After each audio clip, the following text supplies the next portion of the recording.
携帯型心理診断鎮圧執行システムドミネーター起動しました。現在の執行モードはリーサルエリミネーター。Hoy, en el Día del Espectador, hablaremos de la serie Psycho Pass. Psycho Pass es una serie de anime policíaca ambientada en un futuro Japón distópico. Producida por Producciones IG, comenzó a transmitirse en el bloque Noitamina de la cadena Fuji TV a partir del 11 de octubre de 2012, terminando en marzo de 2013. Mitsuhisa Ishikawa, el presidente y CEO de Producciones IG, confirmó en el panel de estudio en la Anime Expo de 2013 que habría una segunda temporada de Psycho Pass en proceso, la cual se estrenó el 9 de octubre de 2014.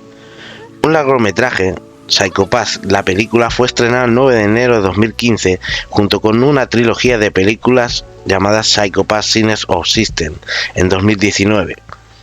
Una tercera temporada fue emitida entre octubre y diciembre de 2019 junto con una película secuela llamada Psycho Pass 3 First Inspector, estrenada en marzo de 2020.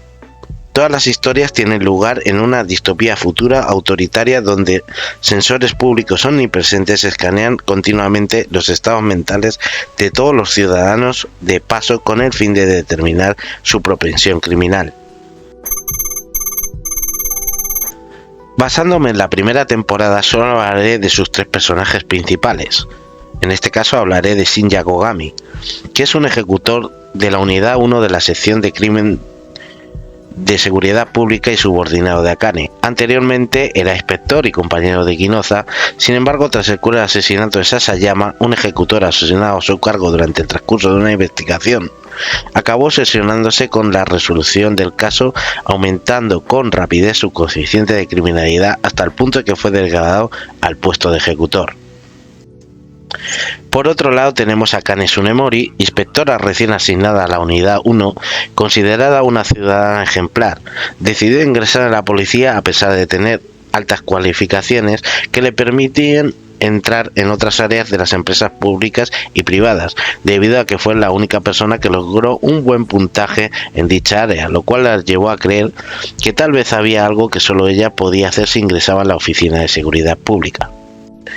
Y sin duda tenemos al gran antagonista de esta primera temporada y para mí uno de los mejores personajes de la serie, Sogo Makishima, un viejo enemigo de Shinya y el blanco de su venganza, el cerebro detrás de muchos de los casos que la Oficina de Seguridad Pública está investigando, incluido el que llevó a degradar a Shinya de inspector a ejecutor.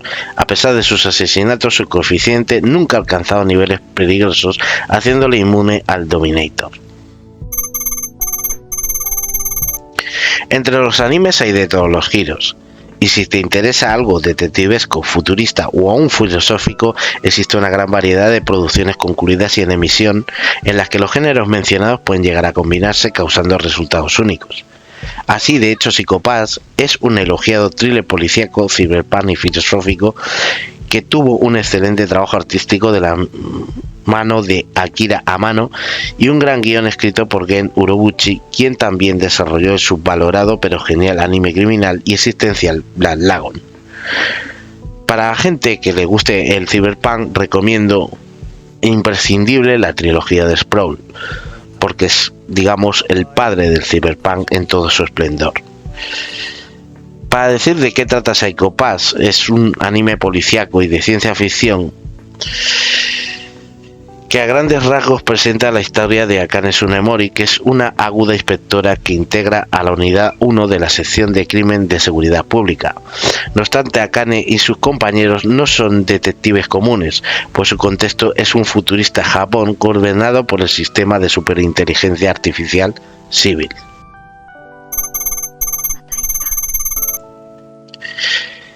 Sin duda el género al que pertenece es la ciencia ficción y como he dicho antes recomiendo imprescindible los libros de la trilogía de Sprawl.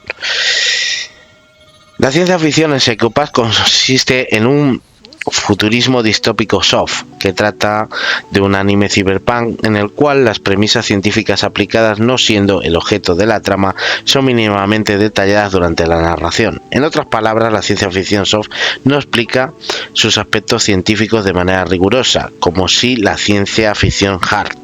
Simplemente los usa para llegar a cuestiones, por ejemplo, políticas, sociales, siendo este el último caso de Psycho Pass. En este anime, el desarrollo tecnológico que eleva una ciudad perfecta en cuanto a su administración, en la misma medida genera una profunda decadencia humana que eventualmente ha de constituir lo anormal dentro del sistema. El escenario, una desarrollada urbe donde las cosas andan cuales piezas de un reloj. Un lugar lleno de personas aparentemente autónomas y felices, aunque algunos sospechen que tal felicidad fue diseñada con fines secretos. A partir de los datos recogidos de la misma ciudadanía, así controlada y conducida al destino que civil elija. Entre otros clásicos de ciencia ficción, los creadores de Psycho Pass han destacado la influencia de los libros de Philip K. Dick y las películas Blade Runner, Gattaca, Minority Report y Brasil. La filosofía política en Psycho Pass, por otra parte, es el motivo central. Esto se mezcla con cuestiones cartesianas existenciales, pues la realidad social, aquello que el sistema de gobierno sostiene acerca de las personas y el mundo, es puesta en duda. Y si a la duda siguen la angustia y hasta la locura de algunos personajes, lo cual para muchos es más comprensible que la conducta tranquila de los ciudadanos considerados cuerdos o racionales. De tal modo, nuestra realidad, que deberíamos, además del entorno, incluye los sentimientos y anhelos de cada individuo, en verdad es determinada por nosotros o nos es impuesta sin que lo sepamos a manera de engaño. Y esa es una de las cuestiones.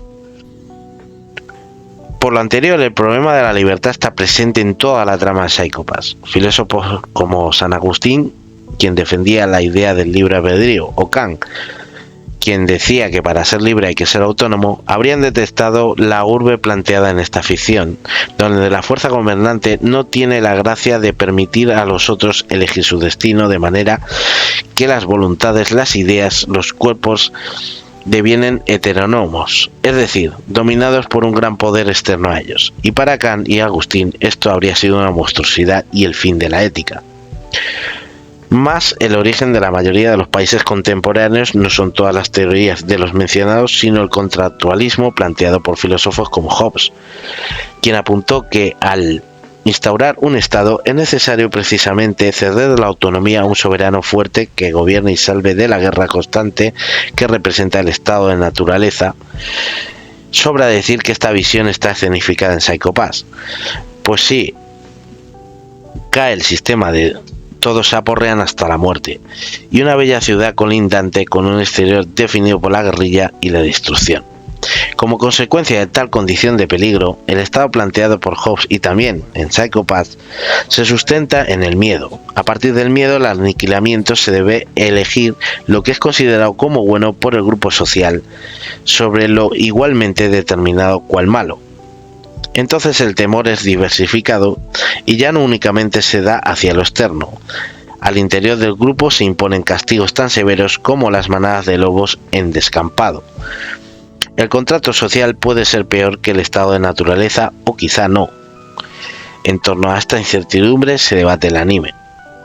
La ciudad creada por Urobuchi para Psycho Pass funciona siguiendo un bien pragmático, incluso cambiante, basado en lo mejor para la mayoría. Aquí tenemos una representación no reducible a ello de las filosofías como la de Maquiavelo, quien se apartó del bien moral para hablar del bien político, movimiento teórico que revive los cuestionamientos aristotélicos en torno a esto, pues se vuelve apremiante actualizar sus respuestas. ¿Cuál es el fin de nuestro Estado?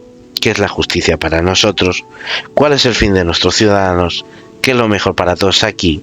¿Y qué entendemos por felicidad? Y un largo etcétera. Retomando el tema del miedo, los creadores de Psycho Pass han comentado que se trata de un concepto central. Todos temen los castigos del Estado y por eso no infringen las normas. Bueno, por eso y por un sofisticado sistema de vigilancia supresor de la privacidad espacial e incluso personal y emocional, supuestamente en favor de una paz que, de hecho, sí es generada en forma de sosiego. En estados así configurados se plantea no ha ocurrido una interpretación ética de la ley, sino una coerción hacia ella, como ocurre a los personajes vigilados por el Big Brother de Orwell o aquellos cuya voluntad es dominada por el gran Sauron de Tolkien. No es casualidad que el consejo panóptico de Bentham sea mencionado al comenzar Psycho Pass, una prisión circular con una torre en el centro, desde la cual se puede vigilar el lugar en su totalidad. Los prisioneros no ven a través de las ventanas de la torre, digamos porque su cristal es reflejante, de manera que ignoran en qué momento están siendo observados y consecuentemente se acata todo el tiempo al reglamento. La pregunta es lanzada y espera respuesta. La privacidad debe ser suprimida en favor de una vigilancia perfecta que asegure un perfecto seguimiento de las reglas. Otro ángulo interesante para observar a las sociedades que se dirigen a tal supresión es el que aportó Nietzsche con su idea de enfermedad y posteriormente Freud, con su teoría del malestar en la cultura. Cada término lingüístico tiene el peso que se le da a partir de una relación de poderes que lo sostienen cual cosa real y patente, tal y como aseguraba Nietzsche, pero nada más sustenta su verdad. De hecho, toda la verdad es un hueste en movimiento de metáforas, metonimias y antropomorfismos, tal cual afirmaba, y así cada término y la suma de ellos. Es una ficción de la cual admitimos esto sí es ficticio, pero esto otro no lo es, aunque al final del día todo lo sea. Sin embargo, son pocos a los que llegan a preguntarse cuál es el estatuto de verdad que tienen en pleno del lenguaje y aún menos concluyen que todo es teatro y burdo, situación que para Nietzsche hace de la mayoría de la masa incauta depositaria de un tonelaje de la lengua y lo cultural, lo cual los sentidos regentes son reactivos, causa sociedades exhaustas y decadentes y, en una palabra, enfermas. Estas naciones son retomadas por Freud al asentar que en la medida en que nuestras pulsaciones son reguladas socialmente, desarrollamos malestares psíquicos que pueden resultar en explosiones de frustración o ira contenida, fenómeno que ocurre en el Psycho Pass desde el inicio. Siguiendo lo anterior a la búsqueda de un ideal de belleza psíquica basada en la felicidad y la tranquilidad permanentes, así como de llevar el peso de una cultura que alberga estos y otros sentidos que dañan al cuerpo, tanto como las ideas de la belleza física, es notoria un régimen del significado y la forma que parece provocar los mencionados exabruptos con el fin de controlar incluso anomalías. Entonces, entre las premisas que articulan Psycho Pass, hay superenajenación, hartazgo y anarquismo, en un ciclo quizá no diseñado para llegar a un fin. Un constante tratamiento de la diferencia para constituir al yo racional, como vio Foucault en el orden de discurso sostenido por las relaciones de poder. Y si os interesa alguno de estos temas filosóficos, os recomiendo dos libros de uno de los personajes mencionados en la serie, como es Max Weber, que son Los tipos de dominación y Economía y sociedad, o también La política como vocación.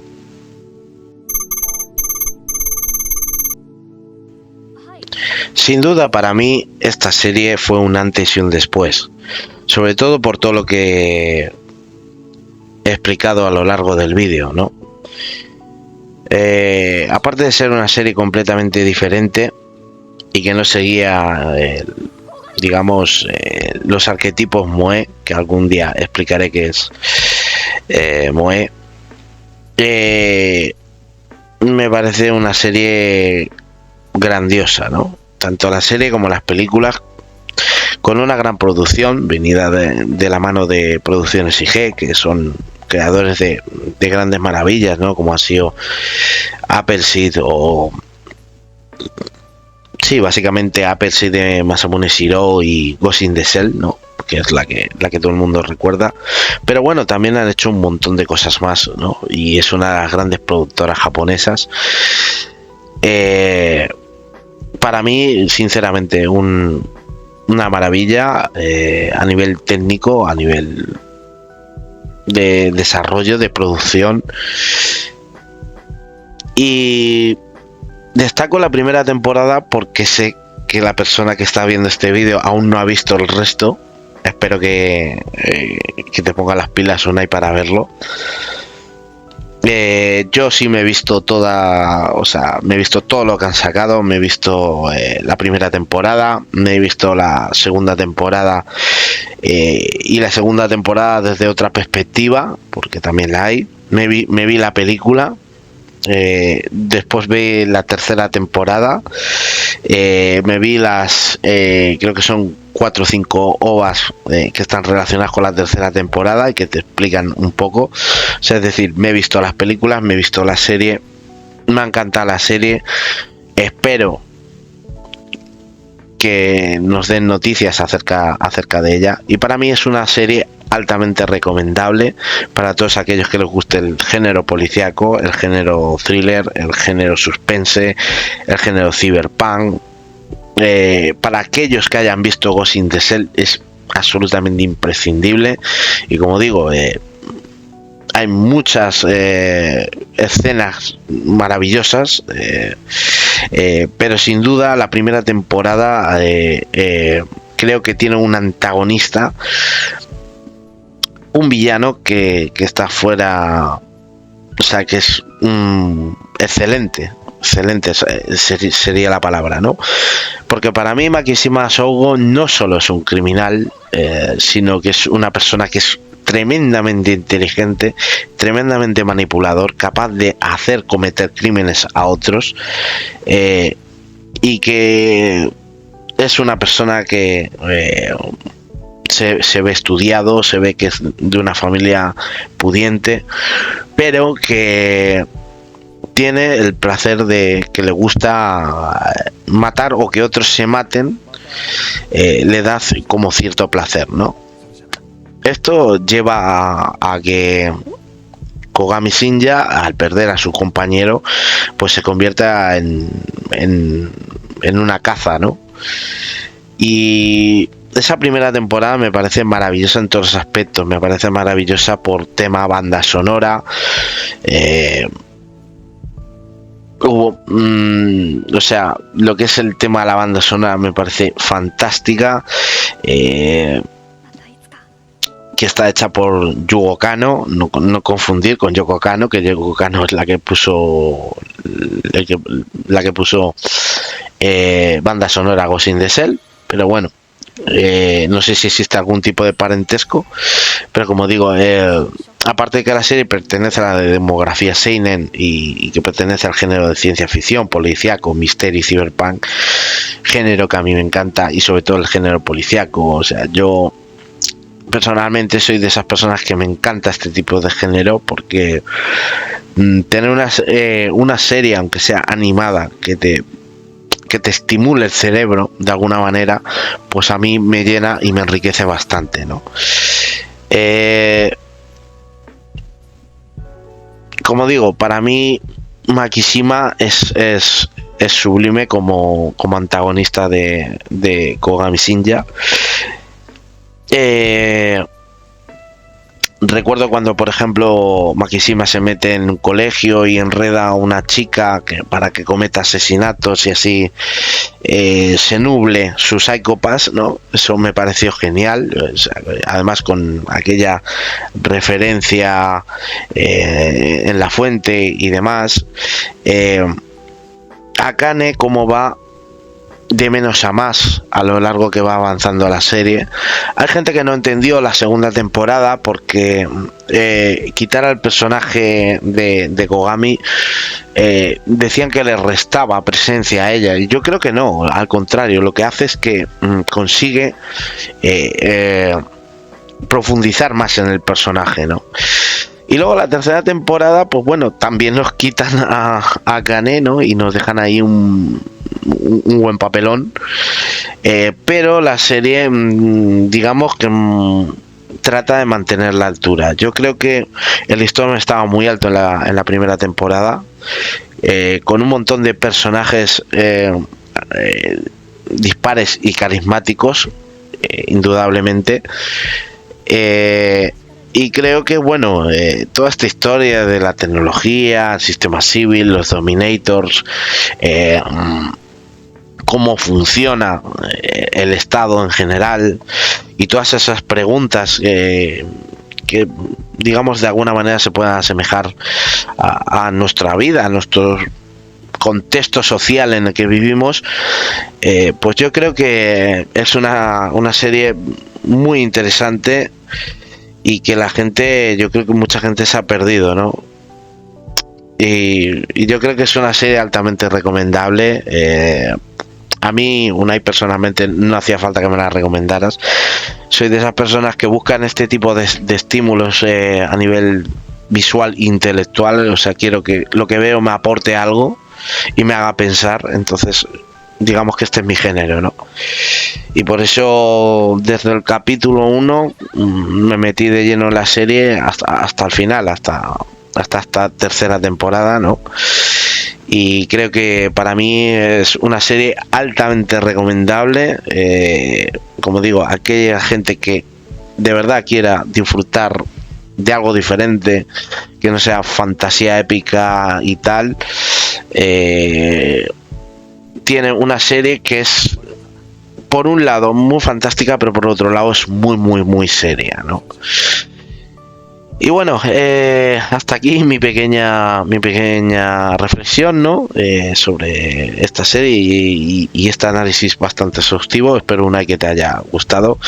Te he invitado una vez más, te he invitado a participar en el Día del Espectador, porque era algo que teníamos pendiente tú y yo de hacer, pero bueno, las circunstancias no son propicias para ninguno de los dos, y bueno, pues decidí marcármelo como un homenaje a un amigo, a alguien que le gusta este género o esta serie tanto como a mí, y por eso, como si me hubieras hecho la petición en el Día del Espectador, pues me he tomado la libertad de hacerlo por ti, ¿no? Y nada más, espero que te guste esta review, espero que os guste al resto de la gente de este canal. Y bueno, lo próximo que vendrá será Kira, que será otra dedicatoria también a alguien que tenemos en común, Una y yo, y bueno, espero que os haya gustado y nos vemos en un próximo vídeo. Hasta pronto.